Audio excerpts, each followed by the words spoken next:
Let's go, guys. I'm back with another recap slash rant. Today, the Falcons beat the Cowboys 27-21 and the Week 9 matchup, man. I just got down from downtown. And even though I would be a lot more happier, even though I seem happy, the Falcons did exactly what they freaking do all the freaking time. Is blow a team out just so they can let them come back at the end of the game. We're going to get into the stats and stuff like that. But from a fan, this was a great experience. There was a lot of Cowboys fans down there, though. I'm glad our fans showed up, and I'm glad the team showed up. And let's freaking go. First of all, I'm going to have to go ahead and tell y'all, shout out to A.J. Terrell for locking up this man, CeeDee Lamb. CeeDee Lamb did not do anything this game. He had 2 receptions for 15 yards, and both of those were on freaking jet touch passes or screen passes. Let's freaking go. A.J. Terrell being the elite corner that he was, man. Oh, that he is. Let's freaking go. So shout out to A.J. Terrell. And another person I would like to shout out is D. Alford. D. Alford played his best game of his freaking career, in my opinion. When CeeDee Lamb was lined up in the slot, he was locking them up. He was swatting the ball down. We was freaking balling out, man. I'm glad this game was important because it's like, even y'all know when we play the Saints, it's like, oh, we got to beat the Saints. The Cowboys, since it's the America's team, and everybody from different states always talking about the Cowboys, the Cowboys, the Cowboys. The fact that we beat the Cowboys, nobody can say nothing, and it feels good. Dakota Rain Prescott was up in there. He had 18 for 24, 133 yards and a touchdown. Cooper Rush, the third-string quarterback, that's what made me mad at the end of this game. We couldn't just close it out. We couldn't just blow them out. We had to let these dudes, of course, come in and have a one-possession game as always. This was not good as far as, in my opinion. We did pretty good against that. We did good against the run and stuff like that. But it's like Micah Parsons was out, Deron Bland was out, and I think some other key guy was out. So it's like, man, come on. The team is already losing, and it's an injured team. Why can't we just continue to just destroy people that's injured? I know it sounds terrible, but it's like if we're a great football team, why are we still struggling against teams that's injured, that's not even supposed to be good record-wise? Now, of course, the Cowboys, they had a moment, they had playoffs, stuff like that. But I'm talking about this season right now. If we're supposed to be a great team, why are we barely beating teams that's actually injured? That makes no sense. I know we was injured too. Drake London, in the beginning of the game, he made a nice catch. It's about time we realize that the man is 6'5", so throw it up. He's actually taller than Julio Jones, if y'all did not know that. He's 6'5", he's going up in there, and he did on Trevon Diggs, they best corner. Well, Deron Bland, you can kind of argue that. Trevon Diggs, the Cowboy fan behind me was like, yo, Trevon Diggs is trash. I'm like, I don't know about that. But I guess he knows more than me because he's the actual fan, so he sees them every single week. But to me, seeing Drake do what he did against Diggs, that made me really hyped up. I'm like, let's go, and that's y'all best corner, man. Let's go. I was so hyped. But then he did the freaking most dumbest celebration, man. This dude, Drake London, I don't know if he got it from that college player or what, but when he did it, me and my brother, we was like, that was stupid. Why are you doing? You gonna get yourself hurt doing that. Next thing you know, the pop up on the screen at the top, it was like Drake London out with a hip injury. I'm like, come on, dude. How do you freaking do that? Why are you doing these weird freaking celebrations, getting yourself hurt? Thankfully, we were still able to come in and win the game. Darnell Mooney stepped up. Hodge, I think he stepped. I don't know Hodge, and they still didn't want to use Kyle Pitts except for tight end day. So we're gonna get into the breakdown of the stats. But I just want to let y'all know my first experience, my first just coming back and just thinking about it. It's like we was there, we was winning, I was happy, we was good. I couldn't wait. I was like, man, we about to blow out the Cowboys. I can't wait to go home and talk about it. And next thing you know, we come back and it's only a one-possession game. And the fact that Cooper Rush, which is the third-string quarterback, because Trey Lance was hurt, and I told you Dak Prescott got hurt, was the guy that almost came back on this. And it almost happened the same way it happened when Dan Quinn was coaching for us, and the Cowboys miraculously came back. And remember, they did that onside kick when everybody else ran away from the ball, which was one of the biggest embarrassments. I think that had to be like number 2 and number 3 in Falcons history. And then next, Dan Quinn ended up freaking being a defensive coach for him years later. But he's not on the team no more. He's doing great with the Commanders, stuff like that. But anyway, the Falcons win this game 27-21. Atlanta Falcons are now 6-3 on top of the division. I think the Panthers beat the Saints, so that's great. And the Cowboys are 3-5. They have not won a game at home this year. That's absolutely insane. And for the record, The Falcons have no more home games this month until December 1st. So anyway, let's get into the stats for the Cowboys, man. Dak Prescott was 18 for 24. The computer's over here. That's what I'm looking over here. 18 for 24, 133 yards, and 1 touchdown. Absolutely trash, bro. Let's go. Yo, the defense freaking was locking up everybody, man. I love that. I just don't understand why Cooper Rush came in and just completely. It felt like he was dominated. He was so happy. He was comfortable. Like he was been waiting for this moment. And I heard a lot of Cowboys fans say that, hey, they have nothing to lose. Go ahead and start this man next week and stuff like that. So anyway, 13 for 25, 115 yards for Cooper Rush, and a touchdown. All right. So as far as the rushing, that Rico dude, who's number 23, he had 75 rushing yards. I have no idea how he got that at all. From looking at the game, you wouldn't even think he had 75 yards. And Dak Prescott, 3 touchdowns, 3 rushes for 30 yards. So he was running around like a maniac. On third down, what I do like about Dak, I think everybody likes Dak, but we don't like the Cowboys. Everybody likes Dak, everybody likes Zeke, which I believe Zeke, if they would have put him on a fourth down and tried to go for it, I don't know if he was hurt or not. I didn't see that he was inactive. If they used Zeke on the 4th and 1s and 3rd and 1s, I think he would have got it. Zeke and Dak, that is a great duo. I don't know why they don't utilize Zeke a lot more than they do instead of this Rico dude, but I don't know. And they got Dalvin Cook as well, so I don't know what's up with that. But anyway, CeeDee Lamb, like I told y'all, that man had 2 receptions for 15 yards, man. Yo, I like CeeDee Lamb too, you know what I'm saying? But I am so glad that AJ Terrell locked this man down. D. Alfred locked this man down. Completely dominated this dude. This dude, I think, I think he got a reception or that was a run for the 2-point conversion, but 15 yards, bro. Yo, that's what I'm freaking talking about, man. That's why I'm so happy. I'm like, yo, I want to see the AJ Terrell CeeDee Lamb matchup, and AJ Terrell showed up, man. Best game of AJ Terrell career, in my opinion. Well, one of the best games, and I told you the best for D. Alfred. D. Alfred was in on every single play. So anyway, Cooper Rush had a reception. Oh no, he had a rushing yard. Okay, 4 rushing yards. Now to start the game, the Cowboy that really did. No, never mind. CeeDee Lamb didn't have no freaking 15 yards. What the heck I'm talking about? My bad. Forget all that other stuff, man. CeeDee Lamb had 8 receptions, all screens, for 47 yards. I don't know what the freak I was looking. I was looking at the rushing, bro. My bad. Y'all probably roasted me in the comments. But anyway, 8 receptions for 47 yards. That's what I meant to say. All of those catches was from screens. Every last one of them. So I'm not really worried about that. The dude got locked down completely. So I'm not really worried about that. The main dude that was doing something on the offense was Jake Ferguson, 7 receptions, 71 yards, and he averaged 10 yards a catch. At first, I'm like, yo, this dude was going crazy. I didn't know he was that fast. He up there juking dudes, stiff arming dudes. So shout out to number 87 for the Cowboys. But other than that, their offense got shut down completely. Defense, nothing too crazy. Only dude I'll show respect was Carl Lawson. He had 2 sacks. I don't know what the freak Jake Matthews was doing, but that man Carl Lawson was balling out. Everybody else, I ain't really worried about it. Turpin tried to do something, but it was a penalty. So that's it for the Cowboys when it comes to that on the stats. So yeah, CeeDee Lamb did end up getting 47 yards before a big wide receiver like that. Those were trash yards, man. He didn't do anything at all except for on the screenplay. So I'm not really worried about that at all. So anyway. As far as the Falcons, we have Kirk Cousins right here. 19 for 24, 222 yards. If y'all don't know, that's my birthday. And 3 touchdowns. That's what I'm talking about. 3. My boy Kirk Cousins, man. Captain Kirk, finally being Captain Kirk. Drake London was funny. Drake London only had 1 drive this game, and he had 27 yards. CeeDee Lamb, yo. Man, had 47.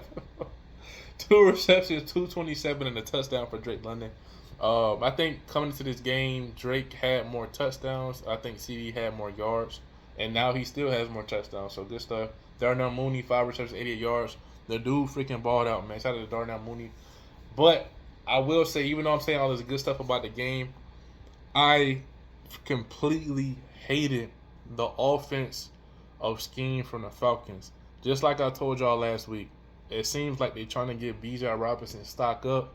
They trying to make him his jersey sales, like they're trying to promote him to the highest. I don't know what it is. They're trying to make him the guy, but everybody else is like, no, we don't want him to be the guy. We want him to get the ball. We want him to be on the field. We want him to make plays.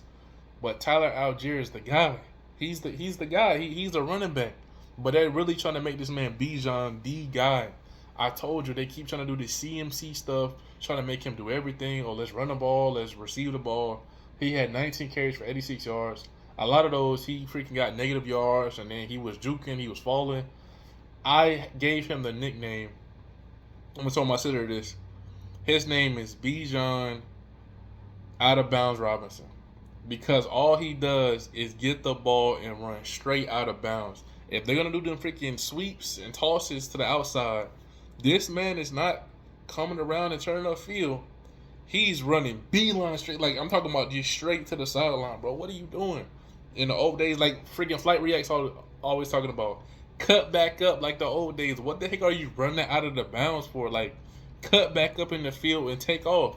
If you can juke everybody, why are you juking somebody out of bounds? Oh, look, I'm about to go out of bounds. Oh, like, the dude got to juke somebody every single play just to get 1 yard or just to go out of bounds. Why are you juking somebody going out of bounds? That makes no sense. Juke inside, get a touchdown, and you probably would have had over 100 yards rushing. Like I said, I'm glad they're utilizing Bijan, but I don't like the idea of this man being our whole entire offense. That junk is stupid to me. Kyle Pitts, I told y'all they was only going to use this man on tight end day. That's the only time they ever think, oh, should we have a tight end? Kyle Pitts, 1 freaking catch for 11 yards. Absolutely freaking ridiculous. But, oh, tight end day, the man want to get all kind of catches, touchdowns, and now he gets locked up. Even with Drake London going out, you still don't use Kyle Pitts? How stupid is that, man? So that's what bothered me to this game. The offense, I like how the defense played. I love how the defense played. Like I told y'all, my bad about the CD with the two receptions. It was 2 rushes for 15 yards, but still 47 yards getting locked up. Only having catches from screen plays. That's what I'm talking about, man. But I'm trying to tell y'all, yo, this dude, I think the offensive coordinator, we got to talk, bro. Like, there is no way that you think Bijan is all that we have on offense, man. He is not the guy. He's not that dude. He's great. I understand he's a first-round pick, but so is Kyle Pitts, man. So is Kyle Pitts. We have weapons we can utilize on the team. You see Darnell Mooney doing good. You see Ray McLeod. I don't know why they said this was his first touchdown as a Falcon in the stadium, when I'm pretty sure he scored week 1. But I don't know what that was about. Maybe they were talking about something else. But anyway, yeah. So, please, we could have scored way more points than we did this game. Falcons, media people, because I know they be watching different stuff, tell the freaking higher-ups, listen, the best players that sell jerseys get over organically. You don't have to force them and be like, oh my gosh, he's the guy. Yo, they really trying to boost this man Bijan up. And I understand last year we was like, oh, we got him, utilize him, I get it. But don't make him the entire offense. That's all I'm saying. Tyler Algier only had 6 carries this game for 18 yards. And he had a touchdown, though. He scored. Bijan had 19 carries for 86 yards. He had 6 for 18. Bijan averaged 4.5. Tyler averaged 3.0. So that's what I'm saying. I don't understand I don't like how they're doing it, man. I don't like that. I feel like them doing that is turning us against Bijan. A lot of fans are like, yo, put Tyler. When I see him get the ball, it reminds me of the Warwick Dunn days. And I don't understand. Oh, Warwick Dunn, he was in the Ring of Honor. I get it, all the other stuff. I wasn't a huge fan of Warwick Dunn at all. I was a huge fan of Norwood, TJ Duckett, and stuff like that. This man is giving me Dunn vibes, which means he'll have his moments. He'll have that one big breakaway, and then you'll be like, okay, get him up out of there. He is not an every down guy. I feel like he's a special guy. That's how I feel. And I know y'all probably like, yo, Warwick Dunn is not a bad comparison. Warwick Dunn was amazing in Tampa Bay, in my opinion. But when he was with us, I didn't want to see that man on the field. Straight up. Just being real. So I feel like Bijan Robinson is a modern-day Warwick Dunn for me, that I feel like the backups, I want to see more than him. And I know that's crazy to think about. I mean, he had 59 receiving yards, and he had 86 rushing yards because they kept trying to force-feed the man the ball. So I don't know what's up with that, man. So anyway, the dude had more receptions than any receiver on the team. He had more carries.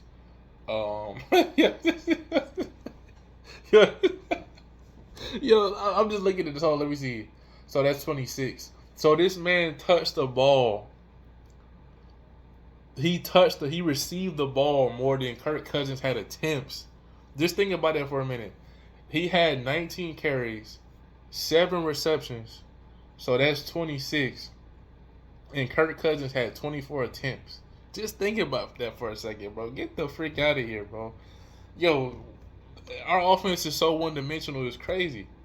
But we did get a victory. I'm not denying that. But I'm just saying we can't have third string quarterbacks come back. I'm not saying Cooper Rush is trash, but the fact that we was stopping Dak and we was doing everything good, we was locking up CeeDee Lamb, all the other stuff, and they come out and almost win the game because of our lackluster offense. Stop being one dimensional. The defense, I believe, they carried us. Kirk Cousins did a great job this game. But as far as everything else, just giving to Bijan, that's what really bothers me. But another guy on defense that really balled out, who was actually doing pretty good on CeeDee Lamb as well, was Caden Ellis. I told y'all, the most underrated linebacker in real life and in the game, man. And as you see, you got a sack this game. You got a good tackle on CeeDee Lamb. The dude was freaking balling out. D. Alford, I told y'all, D. Alford balled out. A.J. Terrell balled out. Jesse Bates, I thought he would have had to pick this game. Grady Jarrett, he got a sack this game. So yeah, but he got hurt as well. So I don't know, man. I don't know. I feel like we could have done a lot better than what we did. But yeah, so that's all for the stat wise. Let me know what y'all think, man. I feel like we could have just blew these guys out, but we did not do it. And I feel like the Falcons have to stop being one dimensional with Bijan Robinson. He's not the guy. Stop trying to get him over with the fans if he's not over with the fans. I literally see more Kirk Cousins jerseys now than I see Bijan. And I think they said in 2002, Kyle Pitts had the highest selling jerseys. So I don't know what's up with that. Like, the dude is making y'all money, but they just trying to go to Bijan. I don't know what's up with that, man. Y'all let me know. Maybe some insider people or as a Falcons fan, why do y'all think they pushing Bijan so much over everybody else? Just let me know. Let me know what y'all think. I don't know what's up with that, but please tell me in the comments. Why do y'all think they pushing this man through the ceiling? This dude getting video packages after every freaking drive. Bijan Robinson, he's doing this, he's doing that. They showing his stats up at the top. Oh, he got 82 yards. Oh, never mind. After that, he gets tackled for a loss, and then he got this many yards, and then he goes for some, and then he gets negative yards again. I don't get it, man. So yeah, that's why this is called a rant, because I'm going on a rant on Bijan Robinson because this dude almost cost us the game because they keep wanting to give this man the ball. Why are you keep trying to get this man the ball? If it's not working, keep giving it to him. Keep giving it to him. Oh, run the ball, pass the ball. Put Tyler up in there, and then you still get Bijan the freaking ball because both of them on the field. Everybody knows where you're going. You do the same pistol sweep toss, the pistol outside zone. Everybody know you're an outside freaking zone team. Why the heck do you have to do the same formation, the same play, the same call every single time, man? Look, that's all I gotta say, bro. Because even though we win this game, this should have been a blowout. This game should have been a blowout. Should have been a statement. Everybody and their mama have been blowing at the Cowboys, and this should have been our time. This should have been our first blowout of the season, but it's not. It's still a one-possession game. But I'm just gonna give credit, like I said, to Darnell Mooney again for a straight up. And I'm just so glad we locked up CeeDee Lamb. But we win 27-21. Let me know what y'all think. We're 6-3. We go against the Saints next. And I hope we definitely win that game. If we win that game, the division is locked up to me. So y'all like, subscribe, all that other stuff. Hey man, I'm out, man. Let me know what y'all think. Am I being too hard on Bijan? Like, let me know. Let me know, because I want to know. So anyway, man, I'm out, man. Let's go.